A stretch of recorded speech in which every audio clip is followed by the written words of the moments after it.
ओडिशा सरकार तरफ पुणी एक नूतन योजनार आरंभ करा जायछि जहार नाम हूँ जलधारा योजना बा एही योजना रे आपण माने जदि निज क्षेत्र रे आपण माने गाड़िया खोलुचंती बा आपण माने निज क्षेत्र रे अत्याधुनिक यंत्र सहित आपण गाड़िया खोलुचंती ताले आपण माननकु 90% सब्सिडी पर्यंत सुविधा मिलिबो बा आपनकु साइज अनुसार आपण जे कोनोसी प्रकार पोखरी किनिबे 70,000 टन लक्ष्य करी 2 लाख टका पर्यंत आपनकु सब्सिडी मिलिबो।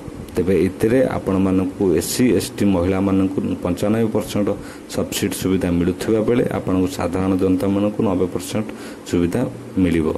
तेले इतरे आसंदु देखिबा जदि आपण माने पूरा वीडियो देखिबा को चाहुचंती चैनल ले जांतु चैनल ले गोटे नुवा वीडियो पड़िछि संपूर्ण तथ्य से वीडियो रे मु कहिछि संपूर्ण निर्भुल भाव रे देखंतु एवं एही योजनार फायदा उठांतु।